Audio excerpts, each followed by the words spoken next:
Welcome to Driven to Succeed.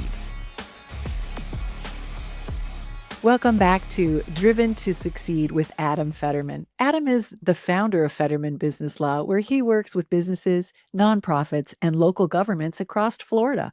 I'm Lisa Mosbey, your host, and today we're talking about what actually holds a business together when things don't go as planned and what separates situations that stay manageable from those that don't.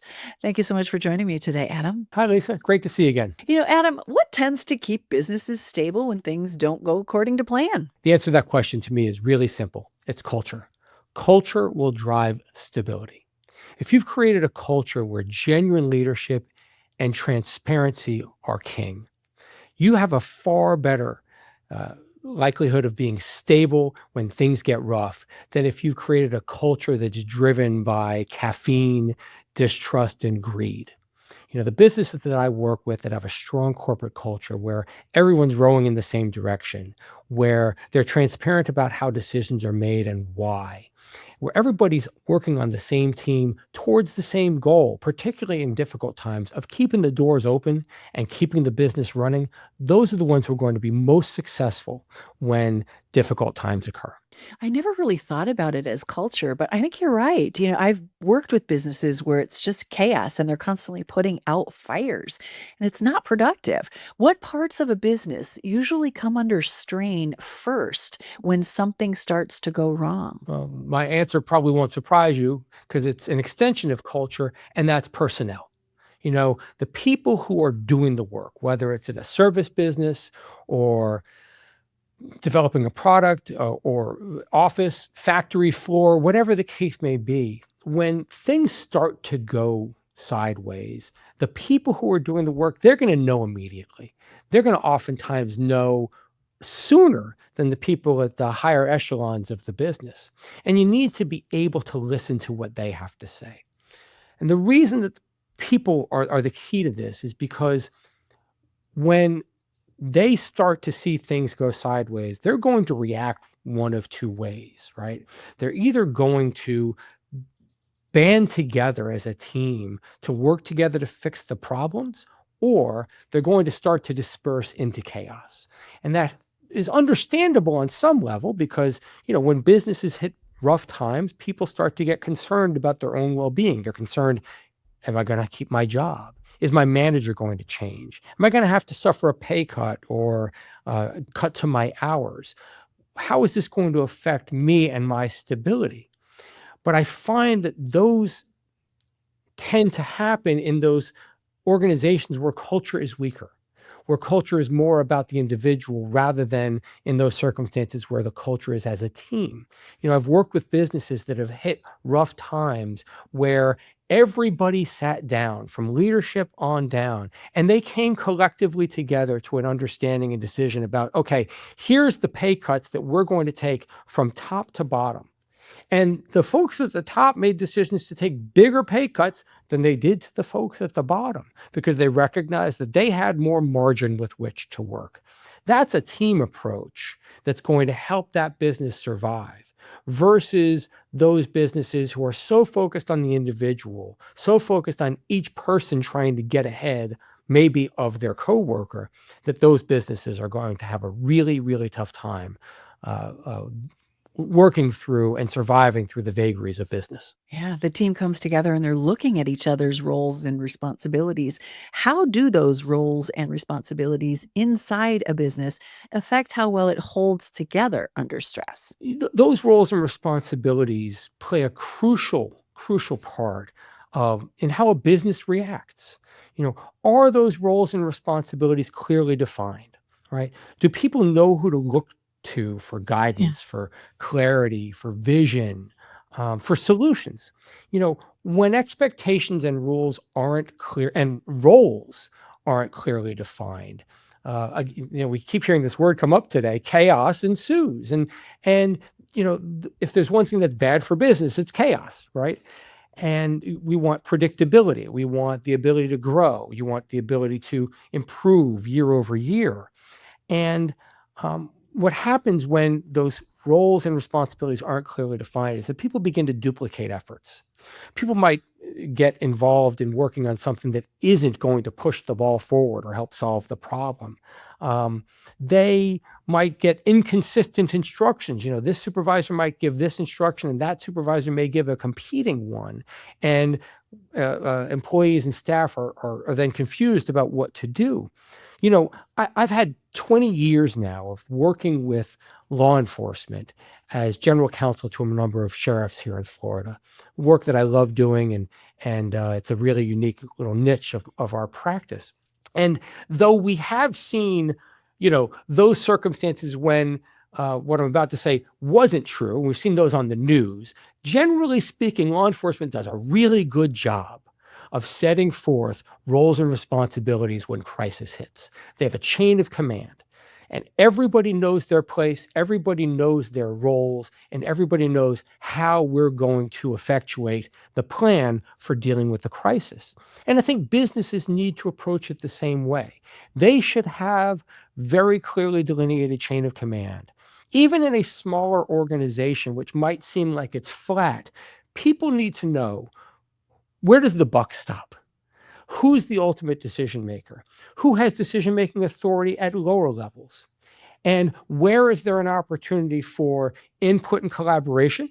And where is there a need for there to be, this is the decision, we all need to be on the same page, let's take action and move forward. And so I think that a lot of businesses could benefit from that type of almost military-like precision that law enforcement agencies and others bring to the table when facing crises. Adam, the image that came to me is like a small engine where every piece of, every mechanism in that engine has a role, as it does in a business. Every individual has their role in that business. How does the way a business is set up early influence how it handles problems later? And this may seem to almost contradict what I said before, but I think that they dovetail together. And that is, in the initial stages, you need to bake in a certain amount of flexibility. If someone comes into a business thinking there's only one way to do this and we have to do it my way, they're going to have a really hard time pivoting to face the challenges that come with every day. Making sure that everybody has a role to play and understands where their lane is, so to speak, helps greatly in that respect. But at the same time, having a certain amount of flexibility so that when a business faces a challenge, you can pivot, so that you can say, okay, team, let's get together. Let's bring all the right pieces together of the puzzle, sit down, put the information on the table, make a list of options and solutions, and then develop a strategy to go forward to deal with it. Those are the folks who are going to be the most successful in business.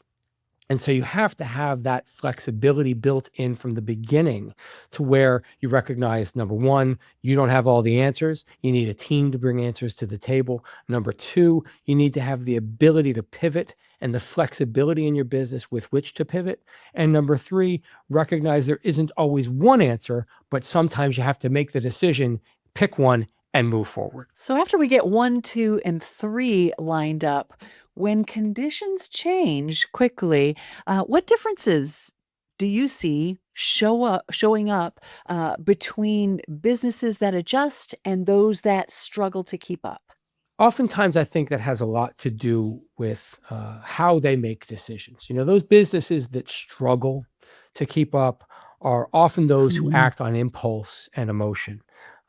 Those that don't, those that are able to succeed in the difficult times, are the ones that act on information and advice from a trusted team. You'll hear that as a theme throughout a lot of what I'm saying here today. It's also really critical to be decisive. There is this thing called analysis paralysis, and you can study a problem to death. That's not to suggest that you shouldn't bring all of the necessary information to the table to make a decision. You absolutely should. But you need to understand how to, separate the wheat from the chaff. You need to understand what is critical information and what is noise. And you need to be able to turn off the noise, sit down, analyze the information, and then be decisive. And in being decisive, have a real plan for how you're going to implement the solution and clear instructions for every member of your team about how to do it. When those things come together, those are the businesses that succeed through the rough times. Adam, what usually makes the difference between a problem that stays contained and one that begins to affect the entire business? Lisa, this brings us full circle to where we started the conversation today, and it's culture Does again. Uh, Culture is developed and created by the leadership of an organization. I think of one client that I've worked with for almost 15 years now, and I go visit them sometimes, and they also have an annual conference that I attend and speak at. And I've laughed with them that sometimes when I visit with them, I feel like I'm visiting a cult. And I mean that in the most wonderful, positive way, because everybody who works there is happy to be there, and it's real. I've peeked behind the curtain at this place, and everybody really genuinely loves working there. And it's because the leadership of this organization has created a culture where every single person from top to bottom is valued. Every single person genuinely understands their role. They invest in their employees. They invest in their staff. Every person has an opportunity for growth in this organization. Every person gets ongoing education throughout the year, and they are truly leaders in their industry. In fact, they keep getting bought out by bigger organizations because they are so unique and so special. And what's beautiful is that even with buyouts, they have been able to hold on to their unique culture in their division as part of a larger organization because the leadership has set that standard. And I think that so much of that comes down to having a leader that recognizes that the buck stops with him or her. And that is about not just decision making, but that's about taking responsibility. I've shared with the folks in my firm, if something goes wrong, I own that. I don't point the finger at a staff person who might have made a mistake or a system that might have gone awry. I own it as a business owner because I may have been the one who chose that system. If a staff person makes a mistake, I have to look at, did I fail to provide that staff person with adequate training and education, or maybe insufficient tools with which to do the job? Or maybe I wasn't clear enough in the guidance that I provided them about how I wanted the job done or how the task needs to be completed. At the end of the day, when things go wrong, a true business leader recognizes that rests right here on their shoulders. And when you approach problems and issues with that attitude, I think that's how you start to create a culture where people are aligned, where people value and respect the leadership of an organization, and where when the shit hits the fan, they want to get behind the leader and march into battle to save the business and solve the problems. Adam, this is really great today. And I know that we're talking about how we keep a business together, but I think we should have you back and we should walk through how do we create that culture, because I don't know that there's a lot of training out there for that. And we can see how much it benefits and how important it is. Thank you for your time today. That sounds like a great future episode. I'd love to do it, Lisa. Thanks so much. That's it for today's episode of Driven to Succeed with Adam Fetterman. To learn more about Adam and his work at Fetterman Business Law, visit FettermanBusinessLaw.com. Thank you so much for listening. Don't forget to like, subscribe to the show, and leave us a review. Come on back next time. We'll see you there. Thanks for watching. Be sure to hit that like and subscribe button and leave us a review in the comments.